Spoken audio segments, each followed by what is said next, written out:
HootpootGames. So hey guys, and welcome to episode 7, I believe, of Firewatch here on HootpootGames. This is Tommy speaking, and where we left off last time, we were about to enter Cave 452. Of course, all the events that transpired at Whoppity Whippity Wappity Stations, Meadow, etc., however you want to describe it, occurred. Go away, redneck, Jesus Christ. And then, of course, myself and Delilah may be subject to being the criminals in a fire not started by us, and framed, of course, as the person left that tape with evidence that we were the ones doing it.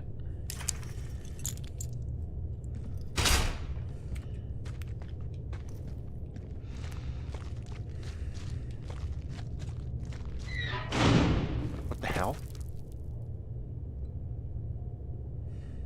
So that door seemingly just closed on us.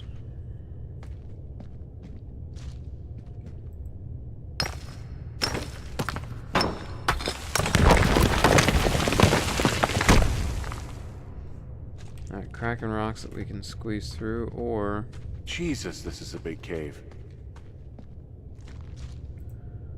long rocks going to nowhere.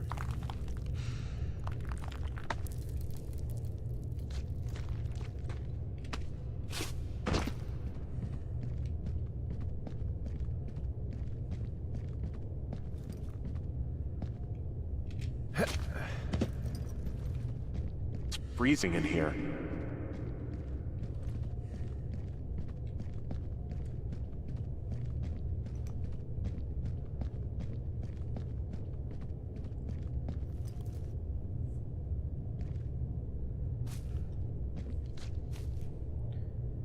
Going down, what is that? Is anybody down there? Trusting, don't know just yet. Now, climb up here or go. Can we go down there? A shoe. I see. Potentially the girls.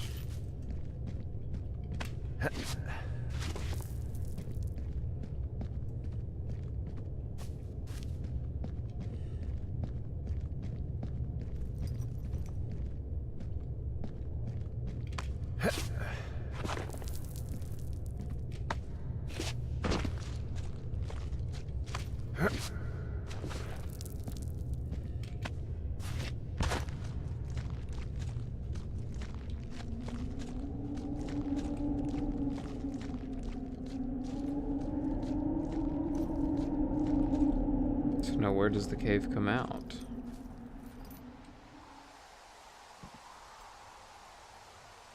Right, where are we? No map?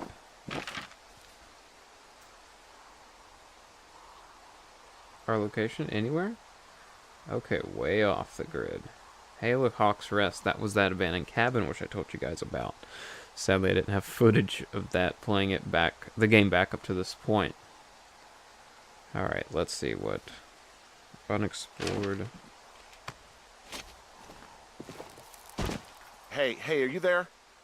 Yeah, what is it? What did you find? Nothing yet, because someone tried to trap me in there. You saw someone? No, someone slammed the gate behind me and then ran away. I found another way out, but if I hadn't, Jesus! So you didn't find anything? No, there's a spot where someone had sunk an anchor, but the hardware's gone now. I don't have any climbing equipment. I just have my ropes. I'm gonna hike back to Two Forks and see if I can find anything that could double as an anchor to use in the spot. Well, that doesn't sound dangerous. So I plan on going down deeper into the cave. Delilah, I just Alright. found an outcropping that someone was using as a little fort. I think it was Brian Goodwin. Really? Yeah, he built himself a real castle. Brian Goodwin's shoe. So what happened to Brian? What caused him to come all the way out here? Brian was doing a science fair project about bouncing radio waves off of a meteor shower. Poor kid left his homework? Yeah, he must have been pretty smart, huh? Yeah, sharper than a lot of the grown-up knuckleheads I'm used to, yeah.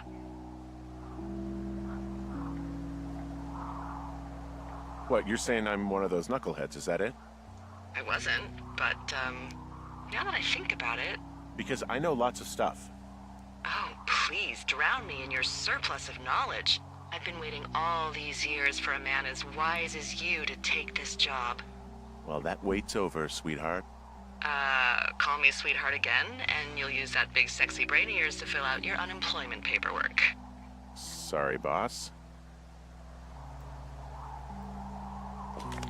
Hey, remember that pack I found? Back on your second day? Yeah. Backtrack. I found a Retrieval plan Brian drew Backpack. about how he was going to get it back. Oh, I'm sure it was quite elaborate. It's some wily coyote stuff, I'll tell you that. Ford's rope. Bar?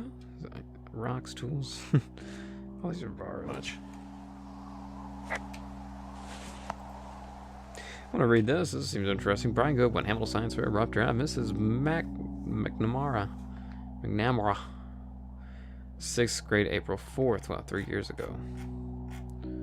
How ham radio waves can use meteors to talk to people far away. What if it told you could use meteors in our atmosphere to talk to people far away? You'd probably think of the library. You'd be wrong. Meteors, the alien rocks that come out of to our planet from outer space, can be used to bounce ham radio waves off and let you use your radio much better than normal. Right now, you're thinking, okay, Brian, sounds like a movie like Flight of the Navigator, but it's not real. But you are wrong. It is real. It is science. It's impossible because the meteors scatter communications. My essential product proves that meteors scatter communications are really real.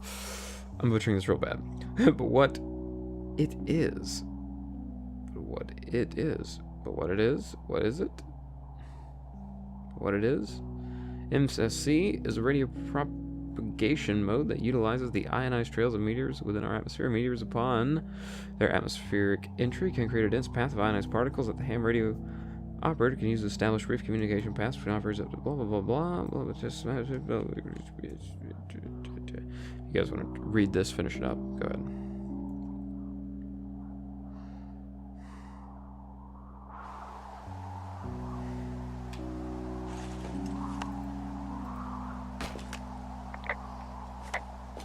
I found an old school folder. Brian was a hell of a doodler. It's a little weird that he'd just leave so much of his stuff out here. Well, maybe they were in a hurry when they left. Like I said, he wasn't supposed to be out here. Yeah. They almost got busted. Brian liked to go out on the railing of the tower and wave at the planes that dumped water on fires, and I got a call because someone thought a kid was up in Two Forks. I lied, and just said it was Ned. If I ratted him out, they would have been forced to leave, and I don't know, I guess I just felt like I was saving him from whatever shitty life Ned was gonna bring him back to. Not that it ended up mattering. The Goodwins. Family crest. He was in the middle of really sprucing up the joint when they left. Whoa, whoa, whoa. Look at. Yeah. Alright, we'll get to that 1 second. 5 degrees north. Banner. How many of these did he make? He'd hide out here to read comics. The Black Band, his grief is his enemy's sorrow. Everyone this guy loves gets killed, so he honors them with a black armband which gives him superpowers. Well, that's fucking dark. Kind of like Punisher. Anyway. Bunch of rocks stacked up. He made a wall and a perimeter. God. Yeah, that's perfect. You know, maybe he made it because he was afraid of them. Whenever I think of Brian possibly going through this crap, I get sick to my stomach. Yeah. Sorry. Video game toy reminiscent of a Game Boy. Just go away, rednecks. Jesus Christ. Lot of things too. Huh. Brian stole his dad's climbing gear. His anchors. Dear Ranger. Hi, my name is Brian Goodwin. If you found this note, it should be with a bunch of climbing anchors, I hope. Could you do me a favor and please return them to me? Brian Goodwin in the mail? My address is 55 Foxtrot Lane North, Platte, Nebraska, 69101. If you tell me your name and address, I will give you a reward for this. You are probably wondering why I left these here. Well, they are my dad's, and I don't want him to lose them, but I don't want to do any more climbing on this trip, so I thought I should pretend to lose them. If you get them back, everyone will be happy. Thank you for your time. Thank you, Ranger. That's convenient. Yeah, it is. I think he was gonna hide them in a cash box or something and never got around to it. I mean, he left a note for a ranger to find them and send them back to him in Nebraska. Because he hated climbing? Yeah, I mean, it sounds like Ned was pushing him, and pretending to lose his anchors was the easiest way to put a stop to it. I hope it worked. God, what an asshole. Yeah. Man, that is the sort of thing that would have caused me to catch a beating growing up. Yeah, well, I wouldn't put it past old Ned. A Wizards and Wyvern sheet, playing off of Dungeons and Dragons, a sort of stat sheet that your character would have. There's some grade A dork contraband here. You found his pocket protector? Let's check out here. Character, Gladius Silva. Of course, that was one character on the front of his... I mean, not even the character that was on the front of his notebook, but just a name. Got a good race half-elf class, Ranger. Anyway. Male, age 29, 5 west, weight 135, appearance rugged, hair black, blue-green, clan homeworld. Unintelligible nerd stuff. I found a data sheet for one Gladius Silva, half-elf, armor 7. Classic Wizards and Wyverns.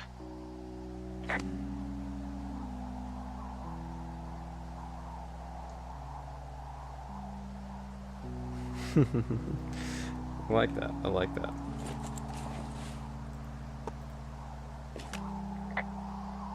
There's a ham radio schematic here, something Brian was working on. Yeah, I think that was the one thing Ned did do with him. You know, tinkering on stuff like that. Wow, that is, Radio Goodwin with Brian and Ned. That is a pretty in-depth, detailed schematic. If he's only in 6th grade, this is phenomenal.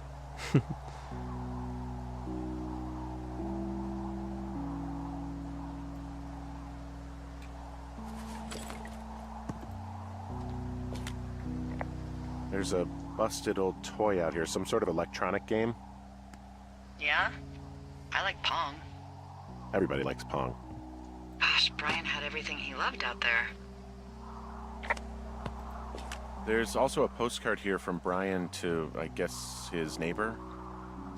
What's it say? That he's with his dad and sorry he can't mow his lawn this summer. Oh, gosh. And also he was worried his dad didn't know when school started. I'd say that's a lucky break if I were him. Yeah, that doesn't surprise me. Ned didn't really seem like a, with it dad.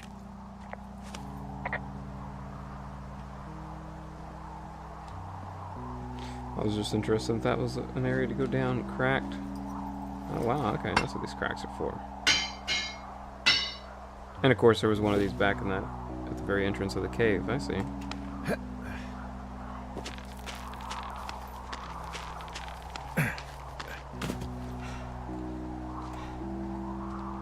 What do you think is in there?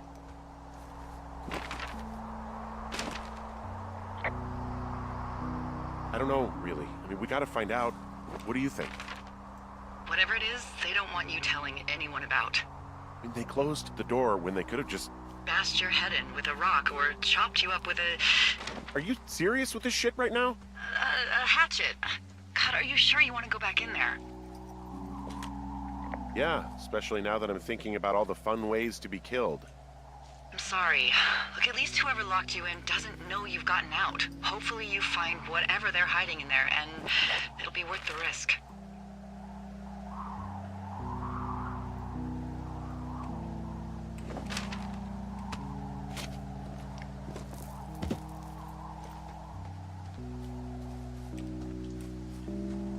I'm gonna make us... Well, that's interesting. Holy shit. Holy fuck. This thing's going off. I'm gonna go show you guys Hawk's Nest. Right? I wasn't expecting this thing to go off, but...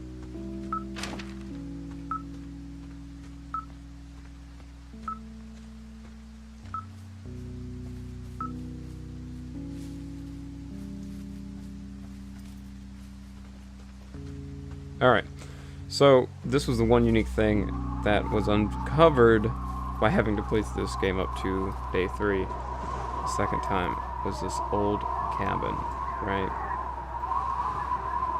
Some cigarettes here.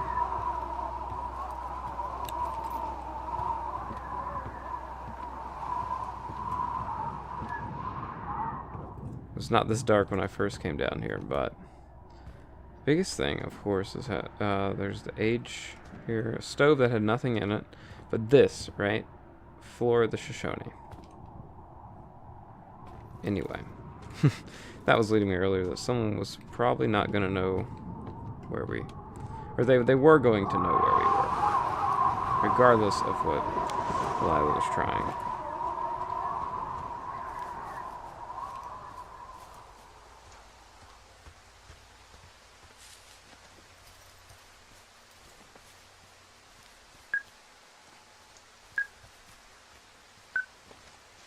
I don't know if I want to go looking for whatever this is, right?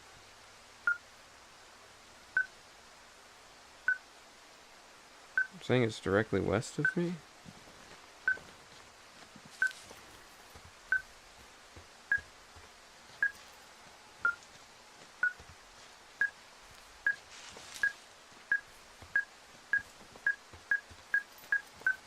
Holy shit. Oh, that's a dead elk from the beginning. I've got a dead elk. Or an elk from the out here. beginning. It's torn up something good. You think it Wow. got wise to a government program? Shut up. Huh. This elk is wearing a tracking collar. The wave receiver picked it up. Is that right?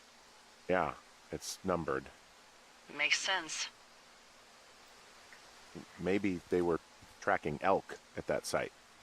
Maybe they were doing exactly what they said they were. Delilah, Yeah. there was lots of equipment there. I mean, they could have been up to a lot, you know? Yeah, sure. They could be. Interesting. Holy shit. 3871. Remember that. It's probably going to be a code. Wow. Holy crap. I don't know if I would have found that if I didn't come back to show you guys Hawk's nest. Alright, wow. That was super cool. Super cool!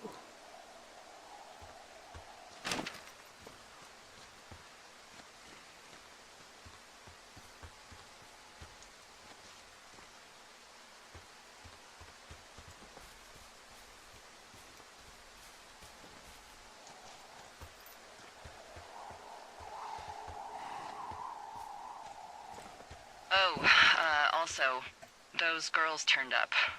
Looks like you didn't kill them. Nobody did. They took some farmer's tractor for a joyride down in Riverton and, landed in jail. Yeah, I wonder if they know anything. If there's some way to ask them about whatever happened at their camp. I think we'd be smart to let sleeping dogs lie. You're probably right.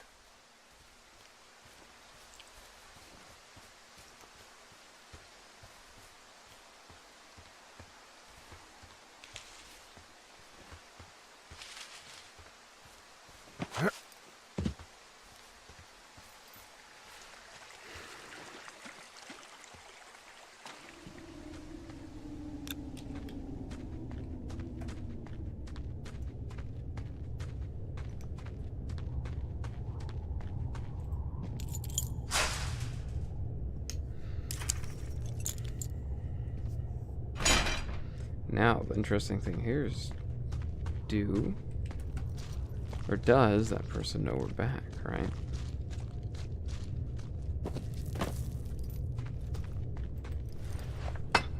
Second, was that elk planted for us to have those numbers? Maybe by a antagonistic or protagonistic force. You know, were they assisting us or trying to deter us from what we need to do?